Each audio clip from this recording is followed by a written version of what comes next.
രാജസ്ഥാൻ ഇന്ന് മികച്ച വിജയമാണ് സ്വന്തമാക്കിയത്. സഞ്ജു 71 റൺസാണ് അടിച്ചുകൂട്ടിയത്. ഇന്ന് രാജസ്ഥാൻ കളി ജയിച്ചതിൽ സഞ്ജുവിന്റെ പങ്ക് ചെറുതല്ല. സഞ്ജു ചെയ്ത ക്യാപ്റ്റൻസി തന്ത്രങ്ങളാണ് നമ്മൾ ഇന്നത്തെ വീഡിയോയിൽ നോക്കുന്നത്. ഇതുപോലത്തെ IPL ന്യൂസിന് വേണ്ടി ചാനൽ മറക്കാതെ സബ്സ്ക്രൈബ് ചെയ്യൂ. 12 ഓവർ കഴിയുമ്പോൾ ലക്നൗ ടീം 2 വിക്കറ്റിന് 126 റൺസ് എന്ന ശക്തമായ നിലയിലായിരുന്നു. ക്രീസിലാണെങ്കിൽ രാഹുലും ദീപക് രണ്ടുപേരും ഫോമിലുമായിരുന്നു. 48 ബോളുകൾ ബാക്കിയുണ്ടായിരുന്നു. വിക്കറ്റുകളും കൈവശമുള്ളതിനാൽ 100 റൺസിന് മുകളിൽ പോകുമെന്നത് ഉറപ്പായിരുന്നു. LSG ടീമിനെ റൺസ് വാരിക്കൂട്ടാമായിരുന്നു.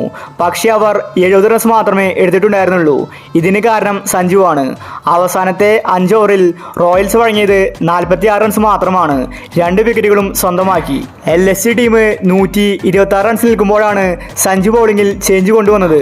ബൗളിംഗിലെ പരിചയസമ്പന്നനായ അശ്വിനെ കൊണ്ടുവന്ന് 3ാമത്തെ ഓവർ എറിയിപ്പിച്ചു.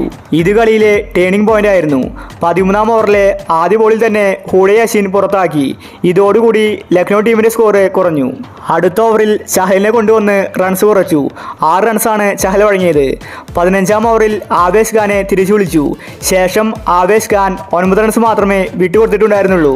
ഇങ്ങനെ ലക്നൗ ടീമിന്റെ റൺസ് സഞ്ജു കുറച്ചു.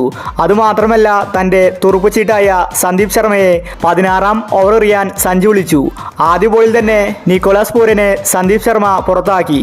ഇത് തന്നെയായിരുന്നു കളിയിലെ ടേണിംഗ് പോയിന്റ്. ഈ ഓവറിലും റൺസ് 2 അക്കം കടന്നില്ല. ഒരു 6ഓ 4ഓ പോയിട്ടുണ്ടായിരുന്നില്ല. ലക്നൗ ടീമിന്റെ സ്കോർ ഡൗൺ ആയി. അശ്വിൻ എറിഞ്ഞ 17ാം ഓവറിൽ 3ാമത്തെ ബോളിലാണ് ആയുഷ് പദോനി പുറത്തായത്.